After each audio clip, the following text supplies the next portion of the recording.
What's going on, y'all? Welcome back to another episode of The Jump. A lot of college basketball to get to. Busy week, so it's a late upload. But this will be up Thursday night, going into Friday.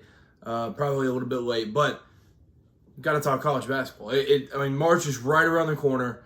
When this uploads, we'll be about a day away from March. So, with all that being said, let's get straight into it.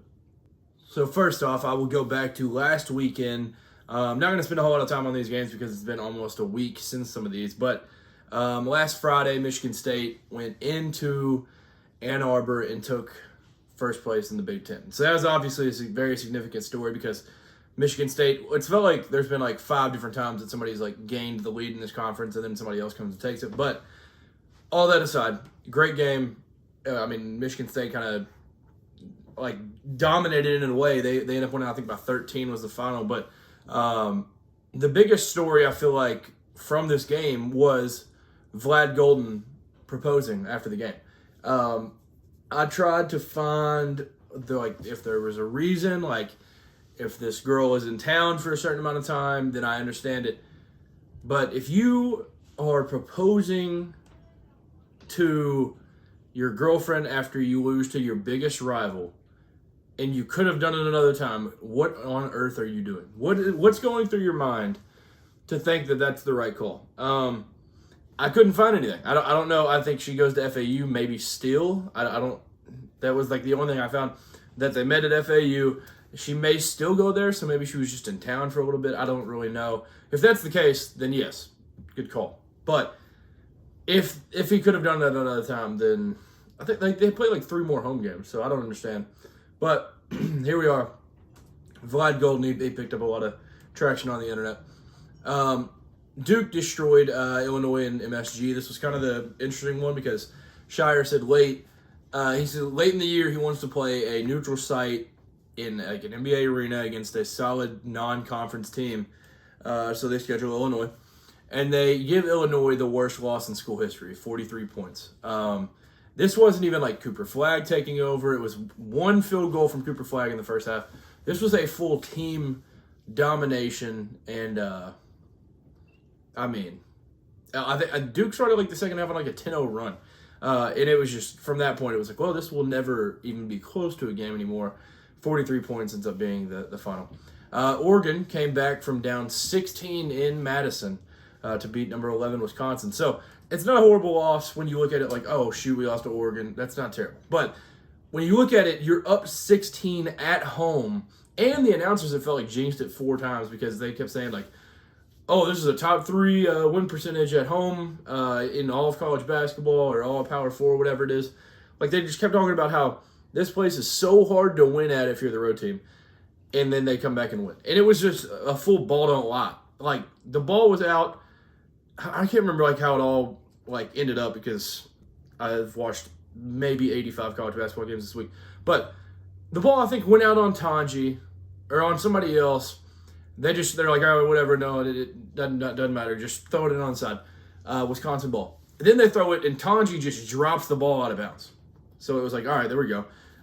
Even late, this game was pure chaos. Jackson Shellstat hits a very, very clutch 3 to send it to OT, and then Oregon ends up winning in overtime. It was super impressive win for Dana Altman and the fellas. BYU won at Arizona.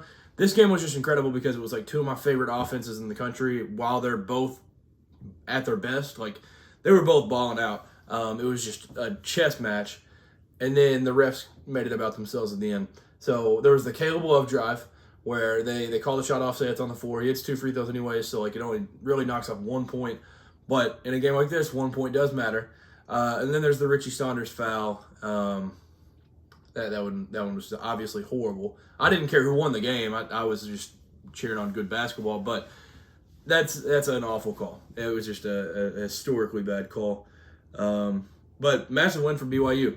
I think it was back-to-back ranked road wins, or back-to-back ranked wins for the first time since like 88. Or there was some stat they popped up. But I'm not going to draw a ton of attention to this because it doesn't need much attention. But what Arizona fans were chanting after the game is horrible. We'll just leave it at that. Indiana beat Purdue. Mike Woodson using Bob Knight's chair. That was incredible. So that's a little bit of like the weekend. Go to Tuesday. Georgia upsets Florida, blows a 26-point lead, then ends up winning it in the end. Will Richard, 30-point game. I mean, this whole Georgia team is exciting, and I think this might be the win that gets them into March. So this was a massive, massive win for this Georgia Bulldog program, and obviously Mike White gets his revenge, even though he was the one that left and took Georgia job, whatever. That whole situation was weird, but it was incredible. Oklahoma State upset Iowa State in Stillwater. And then we get to last night. So as I'm recording this, it's Thursday.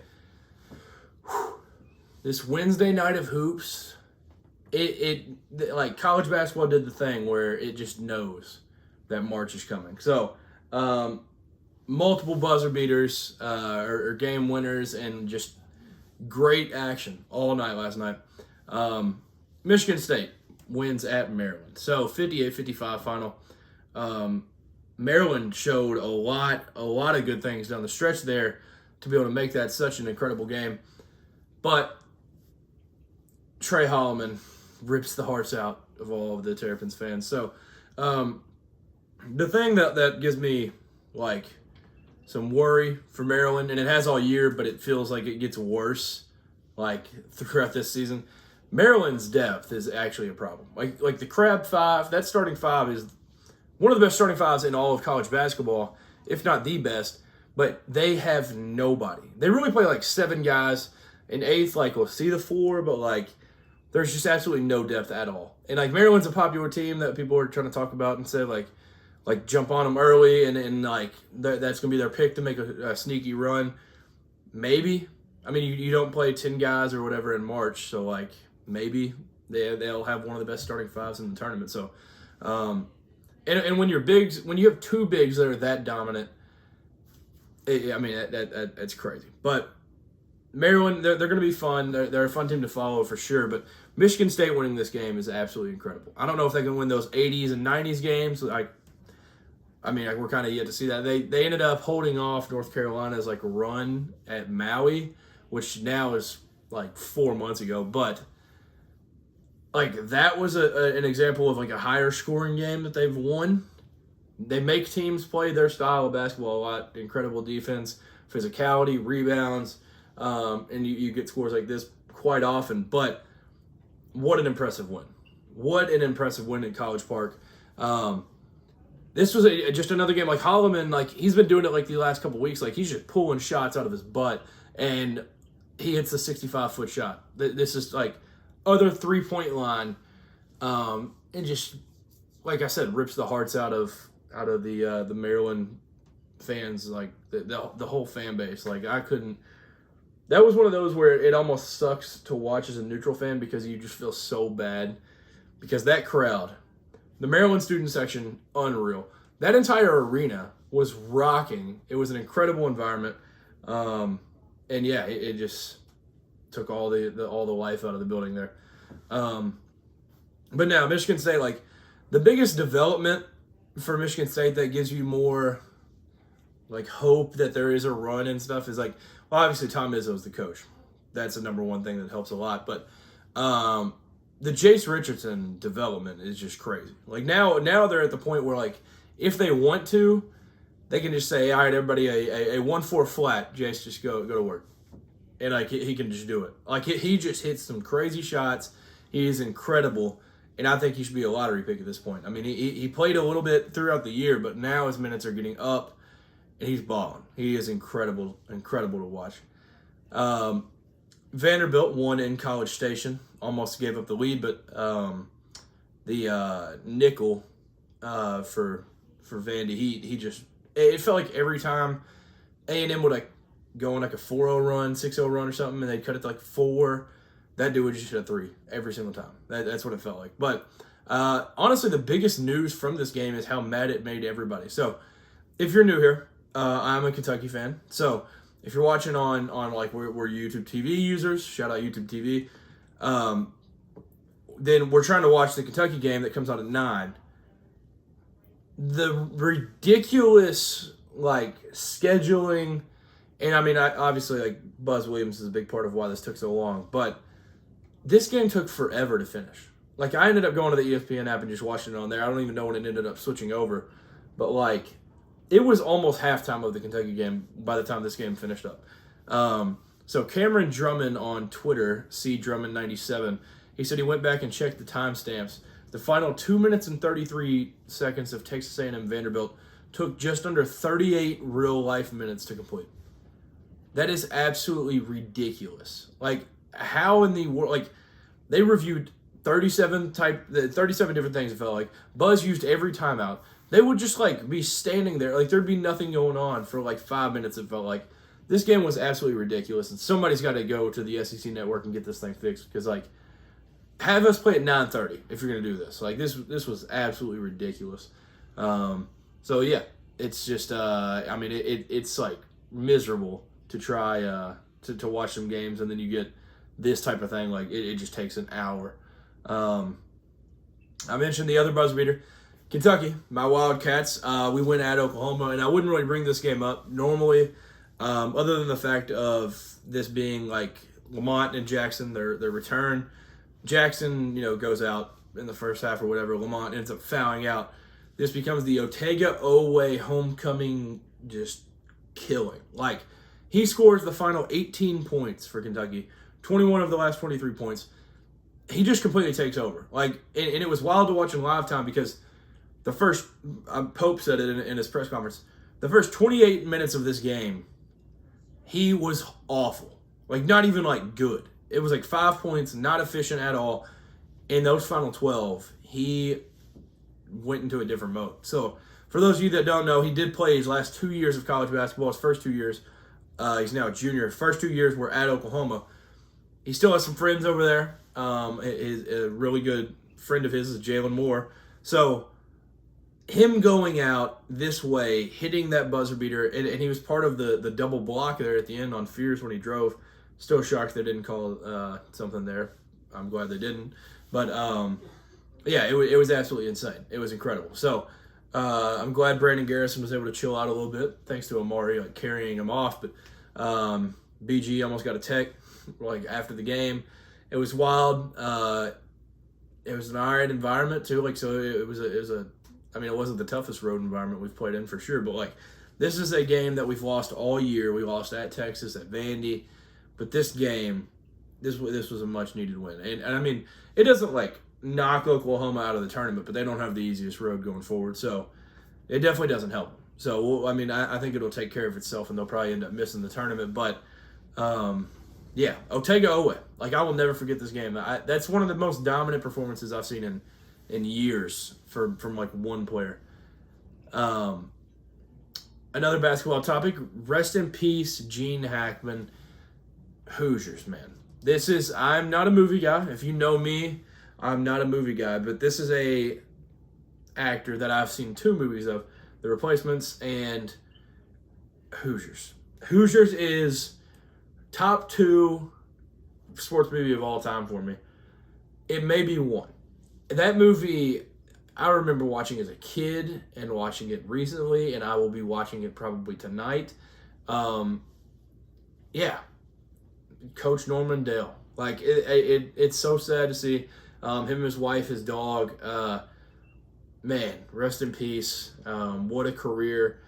I mean, they talked about Hoosiers on SportsCenter today, so it's a massive, massive movie, and his impact on the sports movie world will not be forgotten. Rest in peace, Gene Hackman.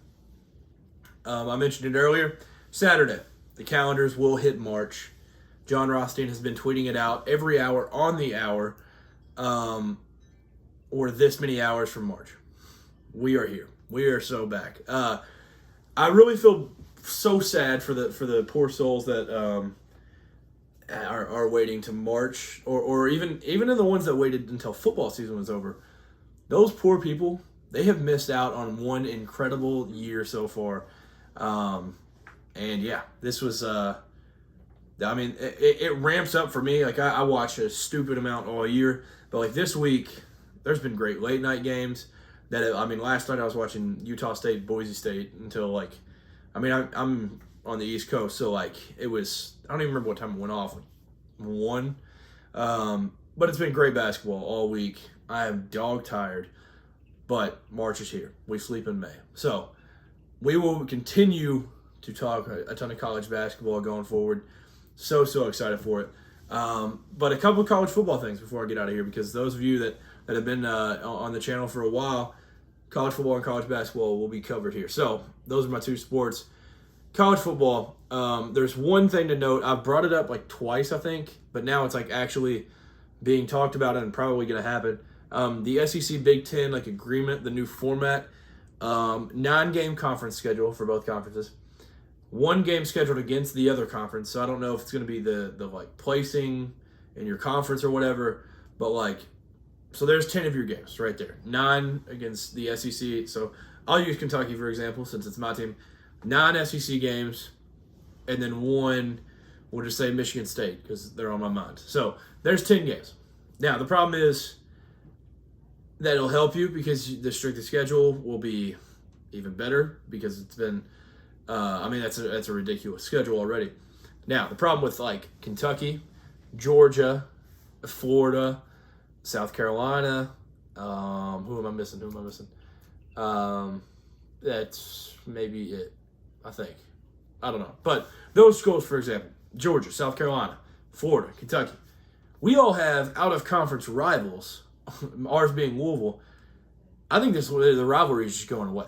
Kentucky has owned Louisville for a bit now for football, so it's not losing a ton. But if you're telling me you play 10 games against that level, why would you schedule another one of that level-ish just to have 1 game against a small school to kind of get your season warmed up? I think that game's just gone. I think they'll figure out a way to get 2 bad games in there, and then the other 10 games in the Kentucky-Louisville rivalry will be just no more. It won't happen. I don't know what it'll look like for South Carolina and Florida and Georgia, but I think the old Governor's Cup might come to an end if this ends up passing. And that's part of the reason why Stoops has been so strong on this 8-game conference schedule instead of 9, because he would probably like to keep that game. But yeah, it'll probably go away. That's just my guess if this format ends up passing. Another football thing that was in the news recently that I just want to comment on. I absolutely love this coach, and he's been, probably the best coach in college football the last few years, Kirby Smart. I think it was On3 that I saw post this the first time. So he pulls up a picture, and it's Bryce Young, Joe Burrow, Johnny Manziel, and Cam Newton. And I don't know who he's talking to. I have no idea who in the world. Maybe a coach's clinic. I'm not sure. But he says, what do these 4 guys have in common? They're sitting there rattling them off. They're quarterback, Heisman Trophy winner, all this different stuff. And he says, one guy ends up blurting out, and he's champions. And then Kirby points at Johnny Manziel, and he's champions? What's he doing? He ain't no champion. Champion of what? Champion of Fireball? That one just kind of, I'm not an A&M fan by the farthest stretch of the imagination, but that did kind of rub me the wrong way. He's acting, he's not belittling Johnny's talents, but Johnny did kill you. In 2 games, he absolutely destroyed your teams, and that was his point. These 4 guys had incredible performances against them, but how are you going to talk down on this guy when your program is leading the country year after year in arrests, drunk driving incidents, real deal problems? These aren't just tiny arrests, let's just get this kid out of jail, he didn't do anything. There's been deaths, there's been tons of arrests, all this stuff. How are you going to just call out guys and call out this situation and make jokes of it when you're not in control of your own program? That just kind of rubbed me the wrong way. I just wanted to kind of bring some light to that because that's crazy to end up joking around like that. I know he probably didn't mean a whole lot of harm, but I just wanted to put that out there because that's kind of a ridiculous thing to kind of say. So I love Johnny Manziel. I love that guy. Not an A&M fan, but hated to see Kirby kind of bash the guy like that. So I love Kirby. Like I said, he's one of my favorite coaches in America. But yeah, not a great time to be talking about like Fireball and drinking and stuff. Just saying. With that being said, we will wrap this one up. Like I said, sorry for the late upload a little bit later this week, but content it will be getting out all the time. So even though it's a busy week, got to get the content out. Got to talk college basketball. Best time of the year right here. So when this uploads, you'll probably be, I don't know, 20. I'm gonna say 28 hours or 27 hours around there away from March. That's the plan of when it'll probably be uploaded. So thank you for tuning in to another episode of The Jump. It is greatly appreciated. Make sure to like, comment, subscribe. Go check out all the socials. Been posting a lot over there. So The Jump Sports on everything. Add an underscore at the end of it if you're looking for me on Instagram. So thank you very much. Enjoy this weekend of great basketball and just enjoy this time of the year. Thank you for tuning in, and peace.